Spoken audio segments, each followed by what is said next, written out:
तो स्वागत है आपका हमारे YouTube चैनल DSR स्टडी बुन में। तो बच्चों, आज हम बात करने वाले हैं क्लास 11th का। जो क्लास 11th का जो बच्चों पॉलिटिकल साइंस का जो आपका पेपर है, उसका जो मैप वाला जो वर्क है, मैप के बारे में इसके अंदर बात करने वाले हैं। मोस्ट इंपॉर्टेंट क्वेश्चन है बच्चों, 4 नंबर कन्फर्म है। इस वीडियो को देख लो, 4 नंबर इससे कन्फर्म है, इससे बाहर कहीं नहीं जाने वाला, ठीक है ना। तो ये क्लास 11th का पॉलिटिकल साइंस की वीडियो होने वाली है, मैप वाली। तो चलो 4 नंबर आप लोगों के पक्के कर देता हूँ। बहुत सारी डिमांड्स आ रही थी, तो चलो आप लोगों के 4 नंबर कंफर्म कर देते हैं, देखते हैं आखिर है क्या चीज़। ठीक है, चल।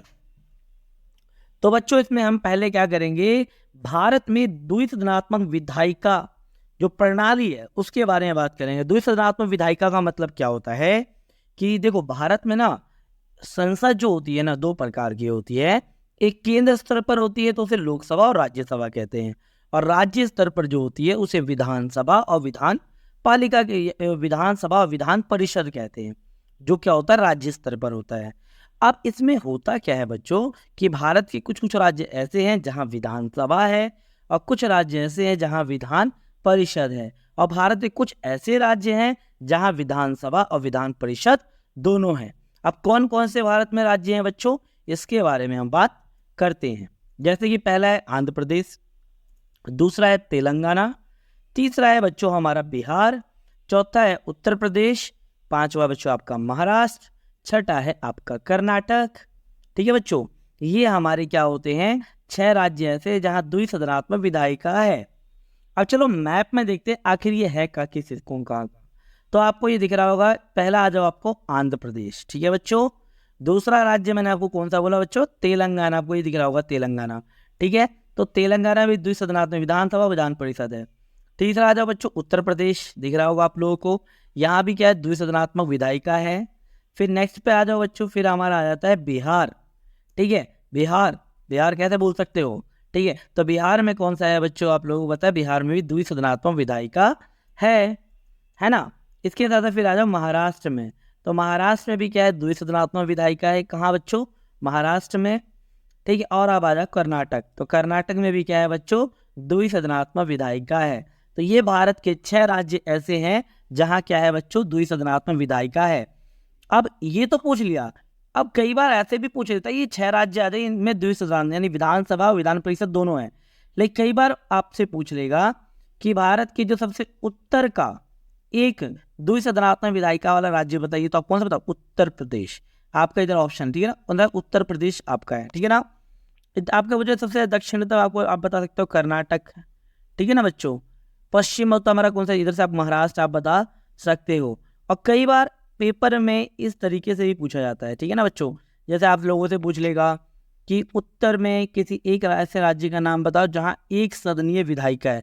अरे बता दे रहा, हिमाचल प्रदेश, उत्तराखंड, राजस्थान, दक्षिण में पूछ ले तमिलनाडु, केरल। तो एक सदनीय विधायिका भी आपसे पूछ सकता है ना बच्चों। बाकी तो चांस है कि अगर द्विसदनात्मक विधायिका ही पूछेगा, इसके अलावा कुछ नहीं पूछने वाला, टेंशन मत लेना, ठीक है। अब चलो देखते पेपर में किस तरीके से आता है। देखो बच्चों, ये देखो, पहला भारत में दिए गए मानचित्र में ए, बी, सी और डी ऐसे 4 राज्य दर्शाए गए हैं जहां द्विसदनात्मक विधायिका है। इनको हमें पहचानना है और अपनी उत्तर पुस्तिका में हमें लिखना है। आपको दिख रहा होगा, ये आपको दिख रहा है, ये देखो ये वाला है आप लोगों को, हाँ ये दिख रहा है, ये मैप है और ये है, ठीक है बच्चों। तो यहाँ हमें क्या भरना है द्विसदनात्मक विधायिका, ठीक है। उनके राज्य हमें नाम यहाँ क्या करने हैं, लिखने हैं। जैसे यहाँ कौन सा है बच्चों, तो इधर कौन सा है हमारा उत्तर प्रदेश, कौन सा है बच्चों यूपी, ये कौन सा है बच्चों तेलंगाना, कौन सा राज्य हमें देखना है ध्यान से, ये कौन सा है महाराष्ट्र, और ये कौन सा है बच्चों कर्नाटक। और इसको जैसे यहाँ लिख रखा है ना बच्चों, तो यहाँ ए लिखा हुआ है, तो ए पे हम लिखेंगे यहाँ यूपी, जो इधर आपको भर रखा है ना, यहाँ लिखेंगे हम यूपी। जो बी वाला है, बी वाला हमारा कौन सा, ये है यानी कर्नाटक, तो यहाँ हम लोग क्या लिखेंगे बच्चों, कर्नाटक लिखेंगे, ठीक है ना, कर्नाटक यहाँ लिखेंगे। सी में हमारा कौन सा महाराष्ट्र, तो यहाँ हम लोग क्या लिखेंगे बच्चों, इधर हम लिखेंगे महाराष्ट्र, ठीक है बच्चों। और चौथे में डी है, डी में कौन सा तेलंगाना, तो यहाँ लिखेंगे तेलंगाना, ठीक है। इस राज्य में यहाँ लिख देंगे तेलंगाना। इस तरीके से आप लोगों को मैप फाड़ना नहीं है। मैप कई सारे बच्चे क्या करते हैं कि मैप को ही फाड़ देते हैं, तो आप लोगों को फाड़ना नहीं है। इस मैप को क्या करना है, आप लोगों को उसके साथ अटैच करना है, ठीक है ना। इस चीज़ को याद रखिए, अटैच करना है, इसको फाड़ना नहीं है। इस तरीके के आप लोगों का 4 नंबर आपके कंफर्म हो रहे हैं। आप दोबारा देख लीजिएगा, ठीक है। तो ये है बच्चों मैप वाली आपकी वीडियो, ठीक है। तो अगर वीडियो अच्छी लगी हो, इन्फॉर्मेटिव लगी, तो प्लीज़ वीडियो को लाइक शेयर एंड सब्सक्राइब जरूर करें। मैं आप लोगों के लिए अभी मोस्ट इंपॉर्टेंट जो क्वेश्चन है ना, मोस्ट जो इंपॉर्टेंट क्वेश्चंस की एक वो लेके आने वाला हूँ आप लोगों के लिए वीडियो, तो जल्दी आ जाएगी। अगर वीडियो तो सब्सक्राइब तो कर ही लेना, ठीक है बच्चों। चलो मिलते हैं एक नई वीडियो के साथ, धन्यवाद।